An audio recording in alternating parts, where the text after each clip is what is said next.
अंशिका बचपन से ही दिखने में बहुत खूबसूरत थी। अक्सर लोग उसकी खूब तारीफ किया करते थे। उसकी माँ कमला भी उसकी हमेशा तारीफ किया करती थी। लेकिन खूबसूरत अंशिका की शादी काले सूरज से हो जाती है। इसके बाद सभी लोग अंशिका का मजाक उड़ाते थे कि उसका पति तो काला है।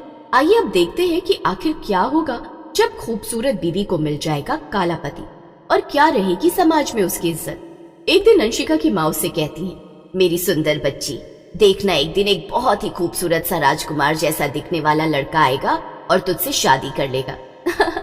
क्या माँ, तुम भी कैसी बातें करती हो? अभी तो पहले मुझे एक अच्छी कंपनी में नौकरी करनी है, शादी तो होती रहेगी। अंशिका अपनी माँ की बातों को अनसुना करने का नाटक करती है, मगर मन ही मन वो भी यही सोचती थी कि एक दिन एक बहुत सुंदर लड़के से उसकी शादी हो जाएगी। धीमे धीमे अंशिका अपनी पढ़ाई खत्म करती है और उसकी नौकरी एक बहुत अच्छे से ऑफिस में लग जाती है और अंशिका ऑफिस जाने लगती है। एक दिन वो और उसके कलीग साथ में बैठकर बातें कर रहे होते हैं। वैसे अंशिका, हम सबकी तो शादी हो चुकी है, लेकिन अब तक तुम्हारी शादी नहीं हुई ना? कोई लड़का ढूंढा या नहीं? अंशिका कुछ बोलती उससे पहले ही दूसरी लड़की राधिका बीच में बोल पड़ती है। अरे मुझे तो अंशिका की शादी होने का बेसब्री से इंतजार है। हमारी अंशिका इतनी खूबसूरत है, मैं तो ये देखना चाहती हूँ कि इसका पति कितना अच्छा होगा। राधिका, तुमने एकदम सही कहा। पूरे ऑफिस में सबसे सुंदर अंशिका ही है। जब वो ऑफिस में आती है तो सब लोग उसे मुड़ मुड़ कर देखने लगते हैं। मीनल की बातों पर बाकी सभी लोग हंसने लगते हैं। अरे अरे बस भी करो तुम सब, अब मेरी तारीफों के पुल बांधना बंद करो और चलो काम पर लगो। हमारा लंच ब्रेक ओवर हो चुका है। हाँ चलो। सभी लोग अपने काम पर लग जाते हैं, लेकिन तभी अचानक से अंशिका का फोन बजता है। ये फोन उसकी माँ का था। हाँ माँ, क्या हुआ? आपको पता नहीं मैं ऑफिस में हूँ, इस वक्त क्यों फोन किया? लेकिन तभी अंशिका की माँ कमला रोते हुए फोन पर कहती है, बेटा बेटा तुम्हारे पापा को हार्ट अटैक आया है, हम लोग हॉस्पिटल में, जल्दी यहाँ आ जाओ। ये सुनकर अंशिका घबरा जाती है। क्या हार्ट अटैक? मैं अभी आई, माँ रुक जाओ। अंशिका जल्दी से हॉस्पिटल पहुंचती है। उसकी माँ पहले से वहाँ इंतजार कर रही थी और साथ में एक बूढ़ा आदमी भी मौजूद था जो कि अंशिका के पिता की ही उम्र के थे। बेटा अंशिका, जब मैं घर पर थी तभी तुम्हारे पिता को अचानक से हार्ट अटैक आ गया और तुम्हारे पिता के दोस्त मोहन अंकल उसी वक्त उनसे मिलने भी आए हुए थे और उन्होंने तुम्हारे पिता को यहाँ लाने में मदद की। क्या? आपका बहुत बहुत शुक्रिया अंकल, मैं आपका ये एहसान कभी नहीं भूलूंगी। अरे बेटा, ये तो फर्ज था, इसमें भला शुक्रिया कैसा? थोड़ी ही देर में डॉक्टर आईसीयू से बाहर निकलते हैं और कहते हैं, देखिए अभी वो ठीक है, लेकिन आपको उन्हें बिल्कुल भी स्ट्रेस नहीं देना है, वरना अगर उन्हें दूसरा हार्ट अटैक आया तब वो बच नहीं पाएंगे। ये सुनकर अंशिका और कमला डर जाते हैं। अंशिका अपने पिता का पूरा ध्यान रखती है और कुछ ही दिनों में उसके पिता घनश्याम वापस घर भी आ जाते हैं। एक दिन वो अंशिका और कमला को अपने पास बुलाते हैं और कहते हैं, क्या हुआ पापा, आपने हमें क्यों बुलाया? अंशिका, मैंने तुम्हारी शादी तय कर दी है। वो जो मोहन अंकल तुम्हें हॉस्पिटल में मिले थे, उनके बेटे सूरज से। ये सुनकर अंशिका और कमला दोनों चौंक जाती हैं। क्या? ये कैसे हो सकता है पापा? आप मेरी शादी बिना मेरी पसंद से कैसे कर सकते हैं? मैं तो उस लड़के को जानती तक नहीं। मगर मैं उसे जानता हूँ, ये देखो उसकी तस्वीर। असल में मैं और मोहन बचपन से ही दोस्त हैं। जब तुम पैदा हुई थी उसके 1 महीने पहले ही सूरज भी पैदा हुआ था। तभी हम दोनों ने एक दूसरे से वादा कर लिया था कि हम तुम दोनों की शादी कराएंगे, और अब समय आ गया है कि हम अपना वादा पूरा करें। क्या पापा, ये आप कैसी फिल्मों जैसी बात कर रहे हैं? भले ही कोई बात हुई। अंशिका लड़के की तस्वीर की तरफ नजर डालती है और कहती है, छी, और जरा इस लड़की की शक्ल तो देखो। माँ देखो नहीं, कितना काला है, दिखने में ही मवाली जैसा लग रहा है, और आप चाहते हैं मैं इससे शादी करूं? हाँ अंशिका सही कह रही है, आप ऐसा कैसे कर सकते हैं? अंशिका और कमला की ऐसी बातें सुनकर घनश्याम दुखी होकर कहता है, देखो अब मेरे पास ज्यादा वक्त नहीं बचा है और यही मेरी आखिरी इच्छा है। और अगर उस लड़के का रंग काला है, इसका मतलब ये नहीं कि वो मवाली है। वो एक बहुत अच्छी कंपनी में नौकरी करता है और तुम्हारी शादी उसी से ही होगी। यही मेरा आखिरी फैसला है। अपने पिता की बातों के आगे अंशिका और कमला को हार माननी पड़ती है और आखिर में अंशिका की शादी कलूटे सूरज से करा दी जाती है। सूरज एक बहुत अच्छा आदमी था, लेकिन उसमें सिर्फ एक कमी थी और वो थी उसका कालापन। अंशिका की शादी जल्दबाजी में सूरज से हो तो जाती है, लेकिन वो उससे नफरत करती थी। एक दिन जब सुबह सुबह अंशिका अपने ऑफिस के लिए तैयार हो रही थी, तब सूरज उससे कहता है, अंशिका आओ, मैं तुम्हें अपनी बाइक से ऑफिस छोड़ दूं। क्या? नहीं नहीं, कोई जरूरत नहीं, मैं चली जाऊंगी। अंशिका जल्दी से घर से निकल जाती है, लेकिन सूरज को अंशिका का व्यवहार अच्छा नहीं लगता। अरे ये अंशिका को क्या हो गया, ऐसे क्यों चली गई? तभी सूरज की नजर टेबल पर पड़ती है और वो देखता है कि अंशिका अपना टिफिन का डब्बा घर पर ही भूल गई थी। अरे ये क्या, अंशिका तो अपना टिफिन घर पर ही भूल गई। अब क्या करूं? नहीं नहीं, बिना टिफिन के तो अंशिका को पूरा दिन भूखा रहना पड़ेगा, और उसने अगर वहां कैंटीन का खाना खाया तो वो बीमार भी पड़ सकती है। एक काम करता हूं, मैं ही जाकर उसे ये दे देता हूं। उधर अंशिका जैसे ही अपने ऑफिस पहुंचती है, बाहर ही उसे उसके दोस्त मिल जाते हैं और वो उसे रोक लेते हैं। अरे अंशिका, इतने दिन बाद तुमने अचानक से छुट्टियां ले ली और हमें वजह भी नहीं बताई, क्या बात है? अरे अंशिका, ये सिंदूर और मंगलसूत्र, हे भगवान, यानी तूने हम सबसे छुपकर शादी कर ली? ये तो बहुत ही गलत बात है अंशिका। अरे नहीं नहीं दोस्तों, ऐसा कुछ नहीं है, वो तो मैं बस।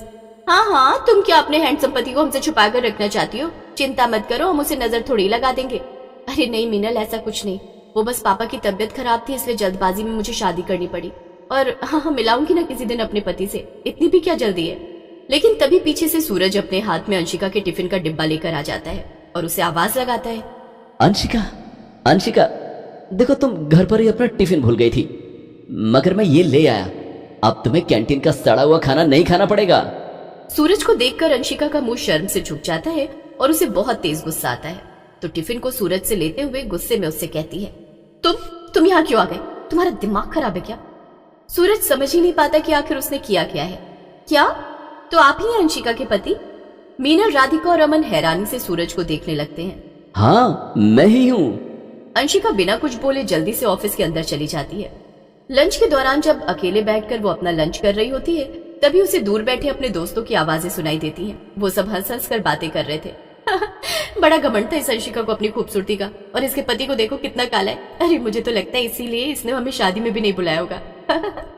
हाँ, सही कहा तुमने मीनल। मुझे तो ये नहीं समझ आ रहा कि अंशिका की क्या मजबूरी रही होगी जो उसने उस काली सूरज से शादी करी। खैर हमें क्या, ये तो अंशिका की खराब किस्मत। अरे मुझे तो लग रहा है कि आज सुबह भी अगर सूरज यहाँ खुद ना आता तो अंशिका हमें उससे मिलवाती ही नहीं। ये सब सुनकर अंशिका को बहुत बुरा लगता है और अब उसे सूरज से और ज्यादा नफरत होने लगती है। जब वो रात में घर पहुंचती है तो सूरज पहले से घर पर उसका इंतजार कर रहा था। अंशिका, देखो आज मैंने तुम्हारे लिए डिनर बनाया है। क्या? मुझे नहीं खाना डिनर। और एक बात तुम अच्छे से समझ लो सूरज, अपनी ये काली शक्ल लेकर दोबारा कभी गलती से भी मेरे ऑफिस मत आना। मेरे दोस्तों के सामने तुमने मेरी कितनी बेइज्जती कर दी। ये सब सुनकर सूरज को बहुत बुरा लगता है। क्या? अगर तुम्हें मेरे रंग से इतनी ही परेशानी थी तो तुमने मुझसे शादी क्यों करी अंशिका? और क्या रंग इतना मायने रखता है? ओफो, क्या तुम्हें ये बात पता ही नहीं है कि मेरे पापा ने जबरदस्ती मेरी शादी तुमसे कराई है? और हाँ, मेरे लिए रंग बहुत मायने रखता है। मेरा हमेशा से यही सपना था कि मेरी शादी एक राजकुमार जैसे दिखने वाले लड़के से होगी, लेकिन तुम जाकर जरा अपनी शक्ल आईने में देखो। ये सब सुनकर सूरज को बहुत बुरा लगता है और वो चुपचाप वहां से चला जाता है। सूरज सोचता है, आज से पहले मुझे कभी इतना बुरा नहीं लगा अपने काले होने पर। क्या सचमुच मेरी वजह से अंशिका को बेइज्जती सहनी पड़ी? नहीं नहीं, भले मैं गोरा और अच्छा नहीं दिखता, लेकिन मेरा दिल तो साफ है और अंशिका का जन्मदिन भी आने वाला है। मैं उसे एक बहुत बड़ी जन्मदिन की पार्टी दूंगा और उसके सभी ऑफिस के दोस्तों को बुलाऊंगा। सूरज ये सोच लेता है और फैसला कर लेता है कि वो अंशिका को खुश करके ही रहेगा। कुछ दिन बाद अंशिका का जन्मदिन था और उसे सूरज की सरप्राइज बर्थडे पार्टी के बारे में कुछ भी नहीं पता था। अपने जन्मदिन के दिन ऑफिस में अंशिका अपने काम पर लगी हुई थी कि तभी मीनल, राधिका और अमन उसके पास आते हैं। अरे अंशिका, तुम अब तक तैयार नहीं हुई? भूल गई कि आज हमारी कितनी इंपॉर्टेंट मीटिंग है, वो भी एक 5 स्टार होटल में? अरे हाँ हाँ याद है, अभी जाती हूँ और रेडी होकर आती हूँ। मीनल, राधिका और अमन अंशिका को लेकर 5 स्टार होटल पहुंचते हैं, लेकिन अंदर सब जगह अंधेरा था। अरे यहाँ इतना अंधेरा कैसे है? अचानक से लाइट्स जल जाती हैं और सामने का नजारा देखकर अंशिका चौंक जाती है। वहाँ पर बहुत सारे गुब्बारे थे और सजावट हो रखी थी और बड़ा बड़ा लिखा था, हैप्पी बर्थडे अंशिका। यही नहीं, वहाँ पर अंशिका के सभी घर वाले और ऑफिस के दोस्त भी मौजूद थे। ओह माय गॉड दोस्तों, ये सरप्राइज तो कितना अच्छा है, मुझे बहुत अच्छा लगा। अंशिका का शुक्रिया कहना ही है तो हमें नहीं, इन्हें कहो, सूरज को। उसने ही तुम्हारे जन्मदिन की ऐसी प्लानिंग की। तभी वहाँ पर पीछे से सूरज आ जाता है। हाँ अंशिका, तुम मुझसे इतनी नाराज थी तो मैंने सोचा क्यों ना तुम्हें एक बहुत अच्छा सा सरप्राइज दूं। ये सब सुनकर अंशिका को अपनी गलती का एहसास हो जाता है। तभी मीनल कहती है, वाकई में अंशिका, मुझे तो तुमसे जलन हो रही है। मानना पड़ेगा तुम्हारा पति कितना अच्छा है। अरे मेरी शादी को 4 साल हो गए मगर आज तक मुझे एक सरप्राइज तक नहीं मिला। हाँ हाँ, सही कहा। ये सब सुनकर अंशिका को एहसास होता है कि वो कितनी खुशनसीब है और सूरज कितना अच्छा है। मुझे माफ कर दो सूरज, मैंने सिर्फ तुम्हारा रंग देखकर तुम्हारे साथ भेदभाव किया। मुझे ऐसा नहीं करना चाहिए था। कोई बात नहीं अंशिका, मैं तुमसे बहुत प्यार करता हूं और अगर बस तुम मुझे और मेरे काले रंग को अपना लो, यही मेरे लिए बहुत होगा। अंशिका सूरज को गले लगा लेती है और फिर वो दोनों खुशी खुशी रहने लगते हैं।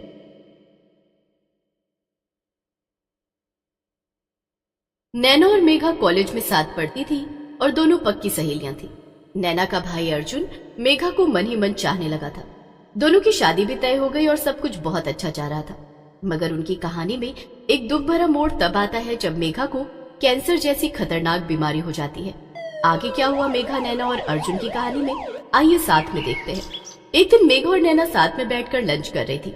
आज तो बड़ा ही अजीब सा दिन है नैना, कुछ अच्छा ही नहीं लग रहा है। हाँ, तुझे क्यों अच्छा लगेगा आज कुछ? आज अर्जुन जो कॉलेज नहीं आए है। क्या तू भी नैना, ऐसा कुछ भी नहीं है। चलो चलो ज्यादा बातें मत बनाओ, मुझे सब पता है और मम्मी पापा को भी सब कुछ पता है, समझी? क्या? ये तुम क्या कह रही हो? क्या सच में? और क्या? अरे उन्हें मैंने ही तो तुम दोनों के बारे में सब बताया है। क्या? मगर कब? क्यों? कैसे? क्यों? तुम दोनों कॉलेज के बाद शादी नहीं करने वाले हो क्या? ये सब बस टाइम पास है क्या? अरे नहीं नहीं, हम जरूर शादी करेंगे, हम एक दूसरे से बहुत प्यार करते हैं। देखा, मैंने तुम्हें पकड़ लिया ना। ओहो, तुमने मेरे मुंह से सच उगलवा ही लिया ना नैना। मैंने और अर्जुन ने तय किया था कि हम कॉलेज खत्म होने के बाद घर पर सबको बताएंगे। कोई बात नहीं मेघा, वैसे भी मम्मी पापा को तुम बहुत पसंद हो और आंटी अंकल को तो अर्जुन पसंद है ही। तो अब तो बस मुझे तुम दोनों की शादी में नाचने का इंतजार है। जरूर नैना, क्यों नहीं। वो दोनों आपस में बातें कर ही रही थी कि तभी वहां पर अर्जुन आ जाता है। नैना की बच्ची, तुमने मम्मी पापा को सब कुछ बता दिया, वो भी बिना मुझे बताए। अरे छोड़ो ना अर्जुन, जो हुआ अच्छा ही हुआ। वैसे भी हम लोग भी तो उन्हें सब बताने वाले थे ना। वैसे तुमसे क्या कहा मम्मी पापा ने? कुछ नहीं मेघा जी, बस अब आप कॉलेज खत्म होने के बाद मुझसे शादी करने के लिए तैयार हो जाइए, ज्यादा दिन नहीं बचे हैं। ये सुनकर मेघा शर्मा जाती है और तीनों खुशी खुशी अपने अपने घर चले जाते हैं। लेकिन फिर एक हफ्ता बीत जाता है और मेघा कॉलेज नहीं आती। वो अर्जुन या नैना किसी का भी फोन नहीं उठा रही थी। इस बात से दोनों परेशान होकर उसके घर जाते हैं। अरे नैना, अर्जुन, तुम दोनों यहाँ अचानक से? क्या हुआ आंटी? मेघा कॉलेज नहीं आ रही और हमारा कॉल भी नहीं उठा रही, सब ठीक तो है ना? मेघा की मम्मी अचानक से रोने लग जाती है।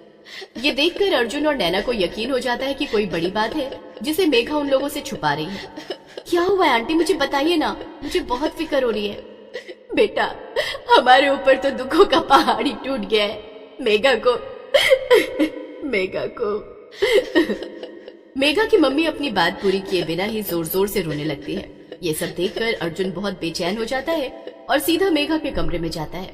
वहां पर मेघा बेड पर लेटी हुई थी और वो काफी बीमार नजर आ रही थी। अर्जुन, तुम यहाँ क्या कर रहे हो? तुम्हें क्या हुआ मेघा? तुम्हारी मम्मी इतना रो क्यों रही है? तुम मुझसे क्या छुपा रही हो? तुम यहाँ से जाओ अर्जुन, और मुझे दोबारा कभी फोन मत करना। मैं अब किसी से कोई भी रिश्ता नहीं रखना चाहती हूँ। मगर ऐसा क्यों? आखिर ऐसा हुआ क्या है जो तुम मुझे देखना तक नहीं चाहती हो? ऐसा क्या किया है मैंने? तुमने तो कुछ भी नहीं किया अर्जुन, किया तो मेरी किस्मत ने है। मुझे कैंसर हो गया है। मेघा की बात सुनकर तो अर्जुन के पैरों तले जमीन ही खिसक जाती है। वो चकरा कर बैठ जाता है। क्या? कैंसर? मगर ऐसे अचानक से कैसे? तुम तो एकदम ठीक थी। नहीं, मुझे पहले पता नहीं चला, लेकिन काफी टाइम से मैं बीमार थी। मुझे लग रहा था कि हल्की फुल्की कोई तकलीफ होगी और अपने आप ठीक हो जाएगी, लेकिन ये कैंसर निकला। अब तुमने सच जान लिया है ना, इसलिए अब तुम यहाँ से जाओ और दोबारा कभी मुझे फोन मत करना। किसी अच्छी सी लड़की से शादी करो और खुश रहो। क्या तुम पागल हो गई हो मेघा? अगर तुम बीमार हो तो फिर मेरा तुम्हारे पास रहना और भी ज्यादा जरूरी है ना। अर्जुन की ऐसी बातें सुनकर मेघा रोने लगती है और उसे गले से लगा लेती है। तुम्हें क्या लगा था तुम्हें कुछ तकलीफ होगी तो तुम मुझे खुद से दूर भेज दोगी, और मैं क्या इतना खुदगर्ज हूं कि चला भी जाऊंगा? मैं तुम्हारे साथ हूं मेघा, हम लोग मिलकर सामना करेंगे इस बीमारी का। तभी वहां पर नैना आ जाती है। बिल्कुल ठीक कहा अर्जुन ने। मेघा, दोबारा ऐसी हिम्मत भी मत करना, हम हमेशा तुम्हारे साथ रहेंगे। यहाँ इस शहर में कुछ भी नहीं होने वाला है। हम कल ही बड़े शहर जाएंगे और तुम्हारा इलाज कराएंगे। मैंने भी इससे यही कहा था कि हमें बड़े शहर में बड़े डॉक्टर के पास जाना चाहिए। ठीक है, मैं तैयार हूँ। अगले ही दिन नैना, अर्जुन और मेघा की मम्मी मेघा को लेकर निकल जाते हैं। मेघा का इलाज शुरू हो जाता है और डॉक्टर ने उन्हें उम्मीद दी थी कि मेघा ठीक हो जाएगी। अर्जुन एक दिन डॉक्टर से बात करता है। डॉक्टर साहब, मेघा ठीक तो हो जाएगी ना? देखिए, काफी हद तक तो मुझे यही लगता है कि वो ठीक हो जाएगी, क्योंकि अभी उसकी बीमारी की शुरुआत ही है। हम उसकी बीमारी को अभी कंट्रोल में ला सकते हैं, लेकिन आप सबको उसका बहुत ख्याल रखना होगा। जी, हम उसका पूरा ख्याल रखेंगे। डॉक्टर जैसा कहता है वैसा ही होता है। मेघा की बीमारी काफी हद तक कंट्रोल में आ जाती है। मेघा, मैंने अभी अभी डॉक्टर साहब से बात की है। वो कह रहे हैं कि तुम्हें अब वापस घर ले जा सकते हैं, बस तुम्हारी दवाइयाँ चलेंगी और तुम्हें जल्दी जल्दी चेकअप के लिए आना होगा। ये तो बहुत अच्छी बात है अर्जुन। अब मुझे यहाँ अच्छा भी नहीं लग रहा है, मुझे वापस घर जाना है। हाँ, तो अब हम सब घर जाएंगे। सभी लोग खुशी खुशी घर वापस चले जाते हैं, लेकिन मेघा के घर पर अर्जुन के मम्मी पापा पहले से ही उसका इंतजार कर रहे थे। उन्हें देखकर मेघा बहुत हैरान हो जाती है। अरे अंकल आंटी, आप दोनों यहाँ? हाँ बेटा, हम दोनों तुम्हारा स्वागत करने के लिए यहाँ आए हैं। आखिरकार तुम इतनी बड़ी जंग जो जीत कर आ रही हो। अर्जुन की मम्मी मेघा को गले लगा लेती है।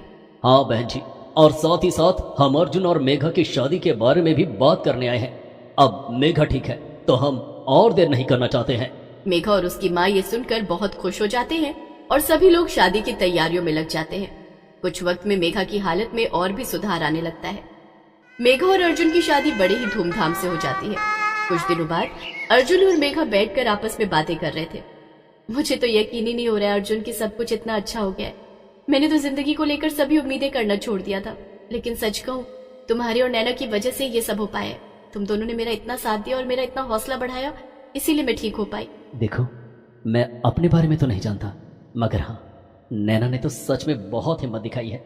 जब मैं हॉस्पिटल और दवाइयों के काम में भी व्यस्त रहा, तब भी नैना ने तुम्हारा और तुम्हारी माँ का पूरा ध्यान रखा, और वो इस बात से बहुत खुश है कि उसकी सबसे अच्छी सहेली ही उसकी भाभी बनकर आई है। तभी वहाँ पर अर्जुन की माँ आ जाती है। तुम दोनों को ऐसे साथ में खुश देखकर मुझे बहुत अच्छा लगता है। आइए आइए माँ, बैठिए ना। मेघा, अर्जुन, मैं तुम दोनों से कुछ कहना चाहती हूँ। हाँ हाँ माँ, बोली ना। देखो बच्चों, अब सब कुछ धीरे धीरे ठीक हो रहा है, इसलिए मैं सोच रही थी कि अब तुम दोनों एक बच्चे के बारे में भी सोचो, उससे तुम्हारी जिंदगी में नई खुशियाँ आएंगी। माँ, मैं भी यही सोच रही थी और अर्जुन का भी यही मानना है। हम इस बारे में और सोचेंगे और फिर ही कोई फैसला लेंगे। ठीक है बेटा। कुछ ही दिनों बाद मेघा अपने घर वालों को ये खुशखबरी सुनाती है कि वो माँ बनने वाली है। अर्जुन, नैना और उनके पूरे परिवार में सब बहुत खुश होते हैं। अर्जुन अब हर महीने मेघा को डॉक्टर के पास लेकर जाने लगता है, लेकिन तीसरे महीने में मेघा की हालत कुछ बिगड़ने लगती है। अर्जुन, मुझे कुछ ठीक नहीं लग रहा, मुझे डॉक्टर के पास ले चलो। मेघा, क्या हो गया? सब ठीक तो है? नहीं अर्जुन, मेरे पेट में बहुत दर्द हो रहा है और मुझे चक्कर आ रहे हैं। इतना कहते ही मेघा बेहोश हो जाती है और अर्जुन और नैना उसे जल्दी से अस्पताल ले जाते हैं। अस्पताल में पता चलता है कि मेघा का कैंसर फिर से खतरनाक हो गया और अब मेघा को पहले से भी ज्यादा खतरा था। ये सुनकर तो नैना और अर्जुन की दुनिया ही उजड़ जाती है। हे भगवान, नैना, अब क्या होगा? मेघा ठीक तो हो जाएगी ना? नैना अर्जुन को संभालने लगती है, लेकिन तभी वहाँ डॉक्टर आते हैं। देखिए, मेघा की बीमारी लौट आई है और मुझे नहीं लगता कि अब वो कुछ महीनों से ज्यादा जिंदा रह पाएगी, और साथ ही साथ वो प्रेग्नेंट भी है, इसीलिए उसके बच्चे पर भी खतरा है। उन दोनों का बचना बहुत ही मुश्किल है, लेकिन आप ये बात उन्हें मत बताइएगा, उनके लिए स्ट्रेस लेना ठीक नहीं। ये सुनकर नैना और अर्जुन और भी ज्यादा घबरा जाते हैं, लेकिन जब वो मेघा से मिलने जाते हैं तब वो उसके सामने खुश रहने का नाटक करने लगते हैं। मेघा, तुम चिंता मत करना, देखना तुम और तुम्हारा बच्चा दोनों ही जल्दी से ठीक हो जाओगे और फिर हम सब घर पर खूब मजे किया करेंगे। हाँ मेघा, सब ठीक हो जाएगा। नहीं, मुझे पता है मेरी बीमारी वापस आ गई है, लेकिन अर्जुन, नैना, मेरा बच्चा तो बच जाएगा ना? अर्जुन और नैना इस बात का कोई जवाब नहीं दे पाते और उनकी आंखों में आंसू आ जाते हैं। ऐसे कुछ दिन बीत जाते हैं और मेघा की हालत और बिगड़ने लगती है और अर्जुन और नैना उसे बड़े शहर के अस्पताल में भर्ती करवा देते हैं। कई महीने बीत जाते हैं मगर मेघा की हालत में कोई सुधार नहीं आता और देखते ही देखते मेघा 9 महीने की गर्भवती हो जाती है। देखिए, अब बहुत नाजुक हालत है, डिलीवरी के दौरान कुछ भी हो सकता है। डॉक्टर, कुछ भी करके मेघा और बच्चे को बचा लीजिए प्लीज। देखिए, अब तो सब कुछ भगवान के ऊपर है, वही कुछ कर सकते हैं। अगर बच्चे या माँ में से कोई भी एक बच गया तो चमत्कार होगा। ये कहकर डॉक्टर ऑपरेशन थिएटर में चले जाते हैं। नैना, अर्जुन और उनके सभी घर वालों की सांसें अटकी हुई थी और कुछ घंटों बाद डॉक्टर बाहर निकलते हैं और अंदर से एक बच्चे के रोने की आवाज सुनाई देती है। मुबारक हो, आपको बेटी हुई है और वो बिल्कुल स्वस्थ है। ये सुनकर सभी खुश हो जाते हैं, मगर अर्जुन डॉक्टर से पूछता है, डॉक्टर, मगर मेघा वो कैसी है? माफ करिएगा, हम उसे नहीं बचा पाए। ये सुनकर तो जैसे नैना का परिवार टूट ही जाता है। मेघा की मौत की खबर उन सबको गहरे सदमे में डाल देती है। मेघा की माँ का तो रोते रोते बुरा हाल हो जाता है। मेरी बच्ची, हाय मेरी बच्ची, ये क्या किया तूने ऊपर वाले। एक तरफ मेघा की माँ की हालत रो रो कर खराब थी और वहीं दूसरी तरफ अर्जुन ने एकदम चुप्पी साध ली थी। वो किसी से एक शब्द भी नहीं बोल रहा था। वो अपनी बच्ची को लेकर वापस घर आ जाते हैं और मेघा का अंतिम संस्कार करवा देते हैं। लेकिन अर्जुन चुपचाप किसी गहरे ख्याल में खोया रहता था। एक दिन नैना उससे कहती है, अर्जुन क्या सोचते रहते हो तुम? किसी से बात भी नहीं करते हो। मुझे बताओ, अपना मन हल्का करो। नैना, मेघा जब पिछली बार कैंसर से लड़ी थी और जीत गई थी, तब से उसका बस एक ही सपना था, यहाँ अपने घर के पास भी एक कैंसर हॉस्पिटल हो, क्योंकि मेघा को अपने इलाज के लिए इतनी दूर जाना पड़ा था। तो अब मैं उसका सपना पूरा करना चाहता हूँ। ये तो बहुत ही अच्छी बात है अर्जुन, मैं तुम्हारा पूरा साथ दूंगी। हमें मेघा का सपना जरूर पूरा करना चाहिए। मैं अपनी बाकी की सारी जिंदगी बस अपनी बच्ची और मेघा के देखे हुए सपने पर लगाना चाहता हूँ। इसके बाद नैना और अर्जुन मिलकर पास में एक कैंसर का अस्पताल बनवाते हैं और उसे मेघा का नाम देते हैं। मेघा का सपना पूरा हो जाता है और उस अस्पताल से कई लोगों को बहुत मदद मिलती है और अर्जुन मेघा की यादों और अपनी बेटी के सहारे एक नई जिंदगी शुरू करता है।